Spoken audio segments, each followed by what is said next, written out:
السلام علیکم ورحمۃ اللہ وبرکاتہ۔ وعلیکم السلام ورحمۃ اللہ وبرکاتہ۔ اچھا مفتی صاحب، رمضان المبارک کی رات میں اگر کسی پر غسل واجب ہو جائے، اس شخص کو یعنی احتلام ہو جائے یا کوئی اور مسئلہ جی ہو، جی اور اس شخص کی آنکھ صبح کو یعنی تنگ وقت میں کھلی، اب یہ شخص سحری کرے گا یا پہلے غسل کرے گا؟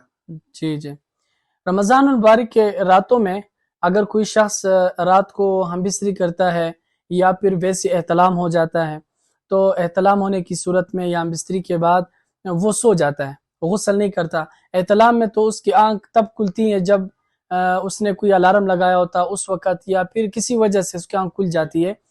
تو اس کو پتہ نہیں چلتا۔ ایک شخص نے ہم بستری کی اور سو گیا، اور یا تو احتلام ہوا، بعد میں اس کی آنکھ کھل گئی، اب سحری کا وقت تھا تو وہ سحری کر سکتا ہے، اس میں اس کی سحری میں کوئی خلل نہیں آئے گا۔ لیکن ایک بات یہ ہے کہ غسل میں اتنی تاخیر نہیں کرنی چاہیے، البتہ کسی مجبوری کی وجہ سے ہو، نیند کا غلبہ ہو یا کوئی ایسا مسئلہ ہو، یا احتلام ہوا تھا تو سحری کی وقت آپ کی آنکھ کھلی، تو اب یہاں ٹائم کم ہے، غسل کریں گے تو نماز کا وقت ہو جائے گا، سحری نکل جائے گی۔ یہ بات نہیں رہی کہ غسل کے بغیر آپ کی سحری نہیں ہوگی۔ آپ کو چاہیے کہ آپ جائیں، وضو کریں، مطلب ہاتھ منہ دھوئیں، اس کے بعد آرام سے اپنی سحری کریں، اور سحری کرنے کے بعد پھر چاہے وہ اذانیں ہو جائے، صبح صادق ہو یا جو بھی ہو، آپ آرام سے جو ہے اپنا غسل کرو، نماز پڑھ لیں۔ یہ ضروری نہیں ہوگا کہ لازمی آپ نے پہلے غسل کرنا ہے پھر سحری کرنا ہے۔ اگر ٹائم بہت زیادہ تھا، سحری کی ترتیب جاری تھی اور اس سحری کے انتظامات ہو رہے تھے، تو اس وقت میں آپ 10-15 منٹ اگر نکال کے آپ پہلے غسل کریں گے تو اور ہی اچھا ہوگا، بہتر ہوگا، پھر سحری کر کے اور اپنی نماز کے لیے جائیں۔ لیکن اگر وقت کی نزاکت کی بنا پر تو آپ نے اکتفا اس پر کیا کہ میں سحری کروں اور اس کے بعد غسل کروں، بالکل ٹھیک ہے، وہ اس کا غسل صحیح ہو جائے گا، روزے پر بھی کوئی فرق نہیں پڑے گا۔ اور دوسری صورت جو آپ نے بیان کی کہ مثلا اس کی آنکھ جو ہے اس وقت کھلی کہ جب صبح صادق تب سحری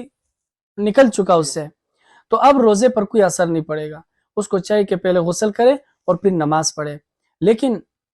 میں نے پہلے عرض کیا کہ اتنا لیٹ کرنا، اس میں اتنی تاخیر کرنا کہ اس وقت کی نماز جو ہے وہ آپ سے نکل جائے، یعنی اس غسل میں، فرض غسل میں اتنی تاخیر ہونا، یہ سخت گناہ ہے، اس طرح ہرگز نہیں کرنا چاہیے۔ مفتی صاحب، اگر کسی شخص کی آنکھ ہی وہ صبح صادق کے بعد کھلی، جب اٹھا سحری تو پہلے سے ہو چکی ہے، جی تو سحری اس شخص نے کی نہیں کیونکہ اس کی آنکھ صبح صادق کے بعد کھل رہی ہے، تو کیا اس شخص کا روزہ صحیح ہوگا یا نہیں بالکل ہوگا؟ ٹھیک ہوگا، بس نیت کر لے، جب اس کی آنکھ کھلے جس وقت بھی ہو، بس اس کے ذہن میں وہ نیت ہو کہ بس اب میں روزے سے ہوں، اپنا غسل کر کے اپنی نماز پڑھے، نماز کا ٹائم نہ ہو تو پھر اشراق کے وقت قضا لوٹا ہے۔ یعنی ناپاک ہونا یہ نہیں اس نہیں نہیں، بات کی کوئی عیب ممانعت نہیں تو ہے، نہیں ہے؟ نہیں نہیں، کوئی ممانعت نہیں ہے،